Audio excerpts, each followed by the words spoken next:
दोस्तों, फ्लाइटों से यात्रा करने वाले लोगों के लिए एक बहुत ही अच्छी खबर है, जहां जेट एयरवेज एक बार फिर से उड़ान भर सकती है और एक बार फिर से आपको आसमान में पहले की तरह जेट एयरवेज के विमान उड़ान भरते हुए नजर आ सकते हैं। नमस्कार दोस्तों, मेरा नाम विनोद देवरत है और आप सभी का स्वागत है आज की उस वीडियो में, जहां हम देखेंगे कि जेट एयरवेज कब तक अपनी फ्लाइटें शुरू कर सकती है। तो चलिए शुरू करते हैं।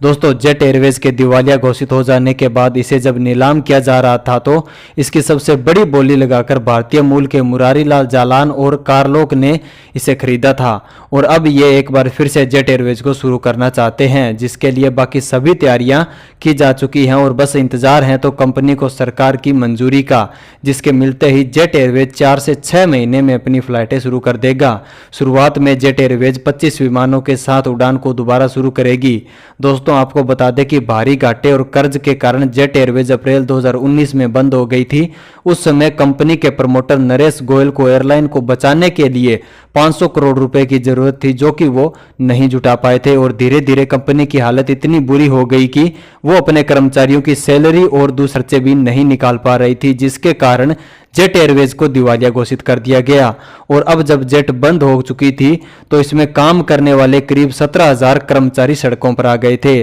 और उसके बाद जेट एयरवेज को कर्ज देने वाले बैंकों ने नरेश गोयल को कंपनी के बोर्ड से भी हटा दिया था। वहीं दोस्तों, जेट एयरवेज देश की सबसे पुरानी और सबसे बड़ी प्राइवेट एयरलाइन कंपनी थी, जिसने अपनी शुरुआत 1993 में सिर्फ 4 बोइंग 737 विमान से की थी और 2012 में देश की सबसे बड़ी एयरलाइन कंपनी बन गई थी, जहां जेट एयरवेज ने सरकारी एयरलाइन कंपनी एयर इंडिया को भी पीछे छोड़ दिया था। देश के आम लोगों को हवाई सफर करने का मौका देने का श्रेय भी जेट एयरवेज को जाता है, जिसकी वजह से जेट देश के लोगों के दिल में घर बनाने में कामयाब रही। जेट एयरवेज जब अपने अच्छे दिनों में चल रही थी तब उसके पास 120 एयरक्राफ्ट, प्रतिदिन 650 उड़ानें और 400 डिपार्चर स्लॉट थे और जब जेट को घाटा लगना शुरू हुआ तो फिर यह संभल ही नहीं पाई, जहां मार्च 2019 में जेट को 5,535 करोड़ का घाटा लगा, जो कि और भी आगे बढ़ता चला गया, जिसके कारण जेट बैंकों और लीजिंग फर्म का बकाया नहीं चुका पाई और उसके बाद जेट को विमान अपने एक एक करके बेचने पड़े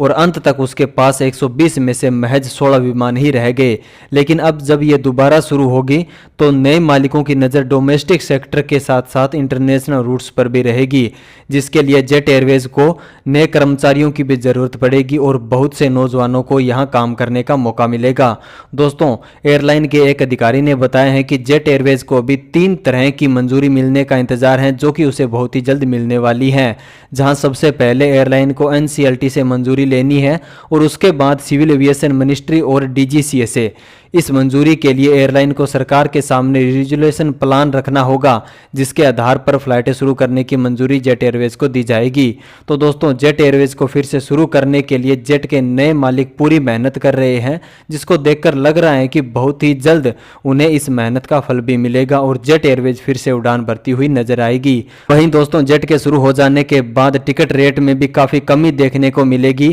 क्योंकि जेट एयरवेज के आसमान में आ जाने के बाद भारत की बाकी की एयरलाइन कंपनियों के बीच में भी एक कंपटीशन हो जाएगा, जिसका सीधा फायदा इंटरनेशनल और नेशनल लेवल पर ट्रेवल करने वाले लोगों को मिलेगा। तो दोस्तों, आज की वीडियो में इतना ही था। उम्मीद है कि आपको इस वीडियो में दी गई जानकारी अच्छी लगी होगी और भी ऐसे ही वीडियो देखने के लिए चैनल को सब्सक्राइब और इस वीडियो को लाइक और शेयर जरूर कर दीजिएगा। अपने मिलते हैं नेक्स्ट वीडियो में। जय हिंद, वंदे मातरम।